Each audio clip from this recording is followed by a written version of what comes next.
I will say, since becoming a warrant officer, I have learned a lot and experienced a lot.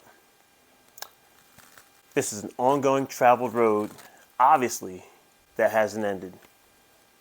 This is Rob the Black, and I want to tell you what I've learned since becoming a warrant officer.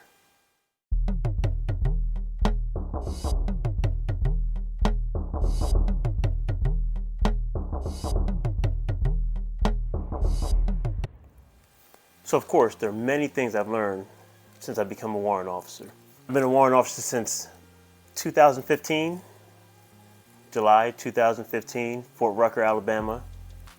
Home of the flying warrants, or warrant officers in general. That's when I became a wobbly one.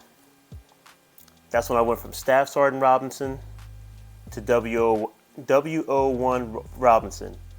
Like I said, the wobbly one. This is where I first learned how respected warrant officers were. And this time it was on the receiving side, or on the inside. Typically I would see this as a non-commissioned officer talking and saluting warrant officers. But now I'm on the inside, the receiving end. I happened to go back to my original unit, being promoted, and everyone there still knew me as Rob. The unit was very small, very top heavy. We were a tight-knit group. We really didn't go by rank that much unless you were talking to an officer. Everybody knew me as Rob. But then my promotion orders sent me to a regular line unit. And that was when I was brand new and I had my new first name, which was Chief. This is when I learned that being a chief was highly respected in the enlisted ranks, and I could generally feel it when I was addressed. I didn't even go to my basic course yet, and I was the go-to guy, the go-to technical guy. That's one thing that really taught me, or made me feel that becoming a warrant was a very prestigious place to be. So another thing important that I learned when I became a warrant is that my voice counts. It counts in a big way. If I recommended something or had to add input in a mission or something of importance or even non-importance in my field of expertise, it was taken with the utmost respect and consideration. Also with that great power comes great responsibility of, following through. Anything that was assigned to me, I definitely had to follow through.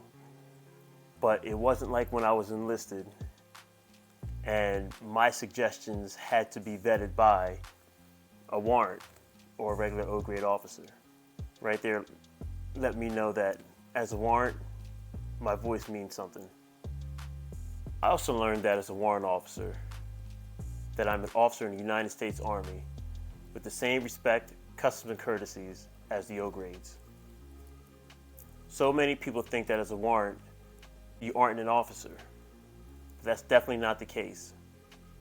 First of all, you are commissioned by Congress, first and foremost, when you become a CW2. The O-grades look to your experience, your knowledge to get things done. Also, to put into a different perspective, there are many times when the O-grades go out, you go out, and you're not looked down upon. You're just one of the crew. This last thing that I want to talk about of what I learned, it's the most heartwarming, and it's that of knowing that I have a brother or sister warrant that always has my back. It's pretty much like its own fraternity within itself. Yeah, all my soldiers should take care of one another. But this is a fraternity inside a fraternity. The military itself is somewhat a fraternity, but like I said, this is a fraternity inside of a fraternity. A good example is when I would go out on a mission, it would be somewhere different, visiting a different unit, and so forth. And when I get there, typically since warrants are scarce, the first person I look for is a fellow warrant. It is what it is. We tend to go above and beyond for one another. I guess that's what makes us the smallest cohort, is that being the smallest cohort, we try to take care of each other. So overall, I learned that being a warrant officer is an earned respect by historical virtue and respected by enlisted and officers. And I know that I have a fellow warrant officer that will always have my back and take my side. As a warrant, what are some of the pertinent things that you have learned since becoming a warrant? Leave your responses and comments so that people aspiring to become a warrant can see what it's like being a warrant, from your perspective, not just from mine. On that note, subscribe to the channel and see you the next time.